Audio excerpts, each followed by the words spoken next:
Hello, welcome to Trees, Crafts, and More. My name's Teresa, and today we're going to be making my shepherd's pie. So the first thing we're going to do is make the mashed potato part. And just in case there's anybody out there that's learning how to cook and has never made mashed potatoes, I'm going to go over that really fast, make it really short. I have a 5-pound bag of potatoes that I have peeled, and I placed in water to keep them from turning brown. If your potatoes are too big, you probably want to cut them in half so they boil faster. I also have a pot of cold water on the stove, and so we're going to put the potatoes in, and then we're going to turn it on high and bring it to a boil. And the rule of thumb is 2 potatoes per person when you're making mashed potatoes. I'm using the whole entire bag that I had because it's going to be covering the pan, so I want extra potatoes to make sure. I might have a little bit left over. You could put it in the refrigerator in a container, like a Tupperware container, and make potato cakes out of them for like breakfast if you wanted, or dinner, if you have some left over. When this comes to a boil, we're going to boil them for about 10 to 12 minutes. We want them to be tender enough that the fork goes through really easy. And then when that's done, they're nice and tender, we're going to drain them, put them in a bowl. Okay, so I've drained them. You can see how easily the fork goes in there.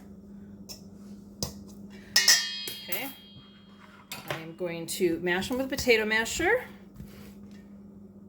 And I'm going to put 6 tablespoons of butter in here. I just kind of have them in big chunks. Okay, and I'm going to put some salt in here. I am just going to sprinkle some big pinches, about, start off small. You can taste it later and see if it tastes, like it's got enough salt in it, so you don't over salt it. And let me get my hand mixer. Okay, so I'm gonna mix this up, and I start off with the potato masher, and then I use this to get it more broken down.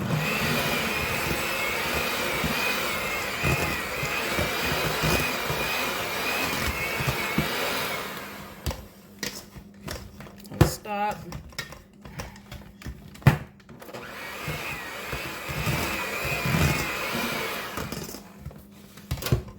I'm also going to get some milk.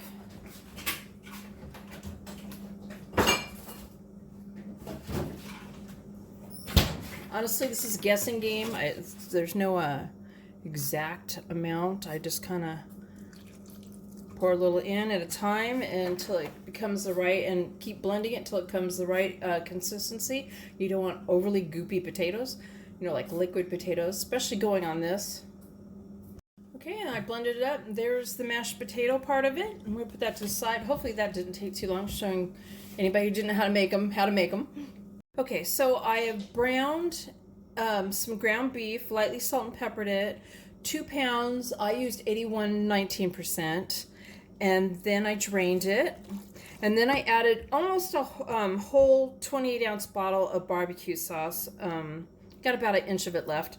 I chose the hickory and brown sugar. You could pick any flavor you want with that. And yeah, like I said, I drained that. So to that bowl, I cooked half of a 16-ounce bag of frozen corn and drained it. So we're going to add that to the ground beef. You can do many versions of this. This is just my version. You could use pork, or you could use chicken. You could add other vegetables instead of corn, or along with the corn. Maybe something different besides barbecue sauce. This is just how I've made it. So we're going to mix the corn in. This is a really hearty dish, and I'm going to be putting this in a 13 by 9 inch baking pan, and there'll probably be leftovers.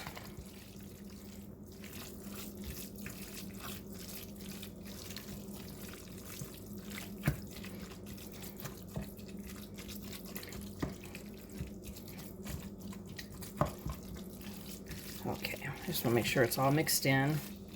Okay, so now we're going to take the pan, and and by the way, I've preheated the oven to 375. We're going to add this to the bottom of the pan. I am not putting any cooking spray on this. Even though I drained the meat, there'll still be some grease from the meat, so it's not going to stick. And we're just going to, I'll just dump it in.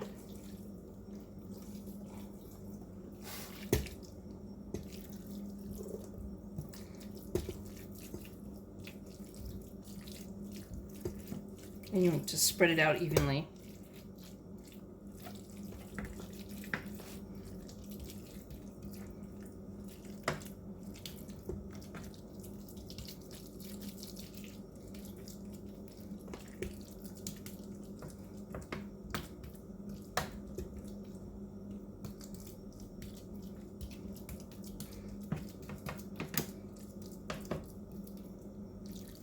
Just a little more. Alrighty, there we go. And let me eat that piece that fell out. Okay, now we're gonna take some shredded cheddar cheese, which I did in the food processor because it's quite a bit.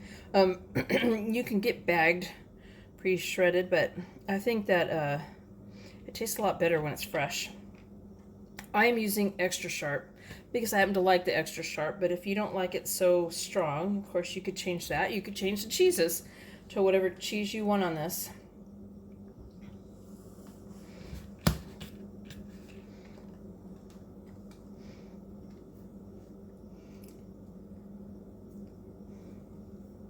And just put a nice thick layer on there.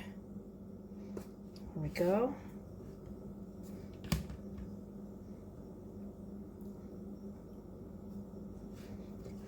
I really don't know how much cheese that was. I always just kind of guess at it until it's filled up and it's as thick as I want it. I shredded a 32-ounce bar of cheese, but I have quite a bit left over here, as you can see. So I'll use it for something else. Okay, so now we're going to take the mashed potatoes. And I want a bigger spoon. All right, so put this in the camera view. Hold on one second. All right, there we go. I'm gonna plop it down and carefully spread it out because it sticks to the cheese. Now you could freeze this if you wanted to. Get a disposable tin from the store and just make it up in that, just like I've just done. And we're going to be putting this one in the oven, but if you're going to freeze it after you do this part, don't put it in the oven. Everything is pre-cooked in here. And I'm putting it in the oven basically to melt the cheese right now and heat it up a little more because, you know, the potatoes have been sitting there. But you would put it in the tin and then cover it in cellophane and then foil, and it probably freeze about 3 months. And when you were ready to eat it, I would take it out the night before, let it sit in the refrigerator to thaw overnight, like 24 hours, and then make sure you take off the foil and the cellophane. And you know, I did that once. I baked something and then I had a layer of cellophane under it and I forgot about it. That was not good. And anyway, so and then you would use the same temperature and probably cook it, I would say, about an hour then. This is after it's defrosted. And you'd want to check it with the thermometer to make sure that it reaches 160 Fahrenheit. I'm going to start spreading this out. I think I will take a thing for icing. And you just want to cover it all. I have some more mashed potatoes over there left, so in case I need more.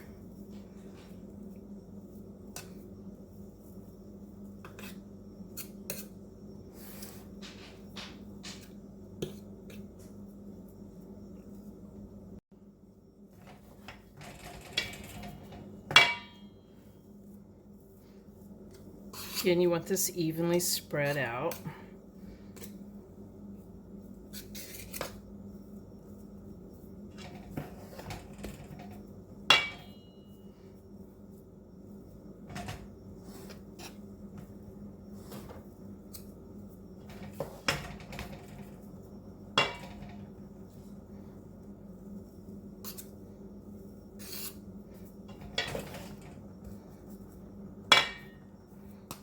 I feel like I'm icing a cake.